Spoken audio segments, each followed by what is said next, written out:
Hello, my name is Michael Hodson. The specific goal that I chose, my behavior change, was to not drink any sodas throughout the day. This was to completely eliminate the consumption of caffeine that I would drink. And I knew this was a major health problem for me because I drank a lot of soda during the day and I'd been doing it for a long time. I knew the goal was measurable for me because I already started in the preparation stage. I was also looking forward to the change, what it might do for me, and I was very confident that I could change the behavior. I really had to think ahead and I really had to plan for any barriers or any self doubt or any kind of false hope that I might have obtained.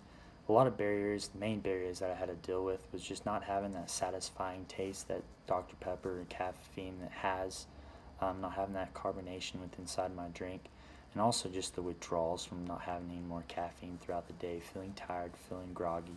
That was really hard at times. I had to have a lot of commitment. I had to have a lot of self, just willpower, not drink soda, and I really had to just fight on a daily basis to not drink a soda. The false hope was just not having that different kind of feeling. I thought within a couple of days after not drinking soda, I'd wake up in the morning with just this more natural energy, and I never had that, and that was really upsetting for me at times, and it almost caused relapse. My change was attainable and it was realistic because I had a lot of strong involvement within the action stage. I also would tell myself every day before entering a restaurant or entering a store that I was not allowed to buy or order a soda, and that kind of helped me a lot. Just telling myself I wasn't allowed to helped me not do it. I still have not really fully reached termination stage, staying away from caffeine consumption. I need a lot more work to do so. I drank caffeine. I drank so much caffeine for so long that it was just a really big issue for me that I'm just gonna struggle with for probably a lot more time. I know the mental and physical health benefits that will come with this, though, will be great, and it'll be a timely thing for me because I know in the long run it'll really help. It'll really have a lot of life benefits for me. Um, I had more, I guess, intrinsic motivation than extrinsic motivation. I didn't have a lot of help from outside people or outside resources to help me go. A lot of my friends thought it was ridiculous that I was doing it. They would kind of joke and taunt with me, kind of like the Snickers thing. After they take a bite in the commercials, they get all happy and they're themselves again. They would just tell me when I was grumpy or tired, oh, drink a Dr. Pepper and everything will be okay. One extrinsic motivator that I did have was after I did the math, I was drinking 6, 7, 12-ounce Dr. Peppers a day, and one of them has 42.6 milligrams caffeine. So I was drinking 255 to 298 milligrams of caffeine a day, and that's a lot. And that really helped with my intrinsic motivation as well. And it really helped with a lot of self motivation. Like it was a self monitor, because just knowing what I was putting in my body and the amount of caffeine that I had, just it really helped me fight forward to not drink any more caffeine in general. And my mental determination really went up after I realized that. My future plans are to keep going with this and to keep fighting with this change. I will continue to use the strategies that I learned in class in a positive way.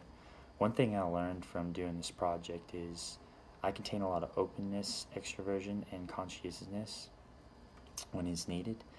This has showed me that, kind of the ways I need to work, the angles I need to go to achieve my goals and to change habits.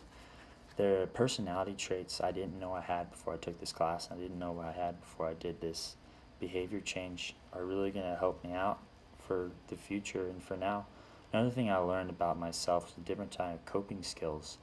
I didn't know that there was, unproactive and proactive coping skills. I didn't really think that was a thing until we learned that. That's really helped me out a lot in this behavior change.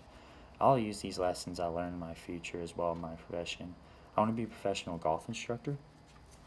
This will take a lot of time, a lot of practice, a lot of determination, and the coping skills, the coping techniques that we have learned in class really going to help me stay motivated and push for my goals and not quit or give up.